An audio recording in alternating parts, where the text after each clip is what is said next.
রব্বুল আলামিন বলেন, ফামান যুহজিহা আনিন নারি ওয়া উদখিলাল জান্নাতা ফাকাদ ফাজ।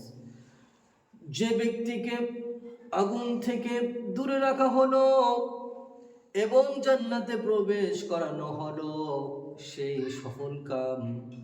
সুতরাং আপনাকে আমাকে যদি জাহান্নাম থেকে দূরে রাখে, জান্নাতে প্রবেশ করায়, এর চাইতে ভাগ্যবান আর কেউ হতে পারবে না। সুতরাং আমাদেরকে এই আল্লাহর নিয়ামতের অন্তর্ভুক্ত হতে হবে।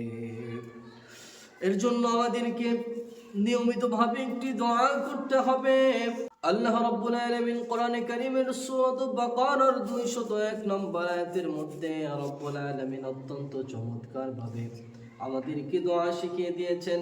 রব্বানা আতিনা ফিদ দুনিয়া হাসানাতাও ওয়া ফিল আখিরাতি হাসানাতাও ওয়া কিনা আযাবান নার।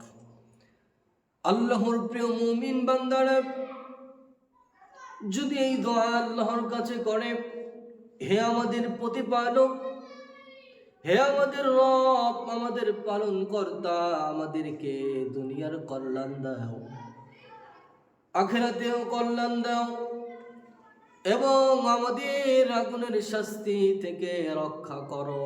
এই দোয়া যে ব্যক্তি করবে, আল্লাহ পাক ফামান যুহজিহা আনিন নারি ওয়া উদখিলাল জান্নাতা ফাকাদ ফাজ, আল্লাহ রাব্বুল আলামিন এই সফল কাম ওই ব্যক্তিদের জন্য আল্লাহ পাক দিয়ে দিবেন।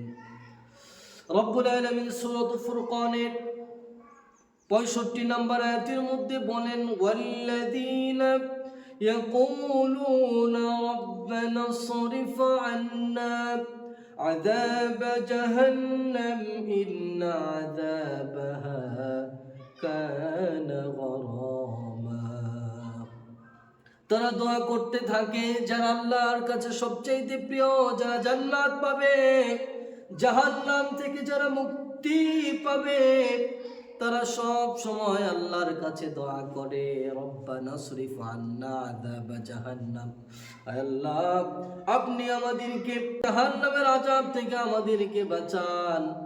তার আযাব তো ইন্না আযাবাহা কানা গরামা, বড়ই সর্বনাশা।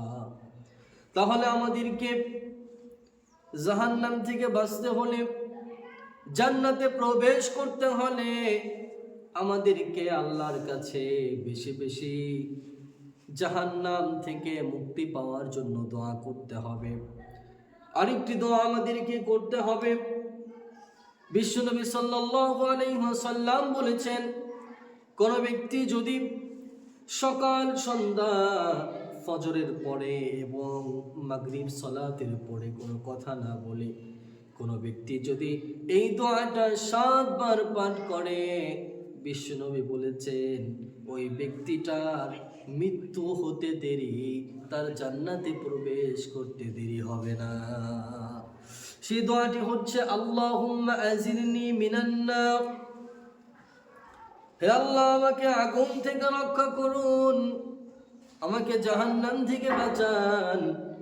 এই দোয়া যারা নিয়মিত করবে, ফজরের পরে 7 বার এবং মাগরিব সালাতের পরে 7 বার যদি কোনো ব্যক্তি পড়ে, তার মৃত্যুর পরে তার ঠিকানা হয়ে যাবে জান্নাত।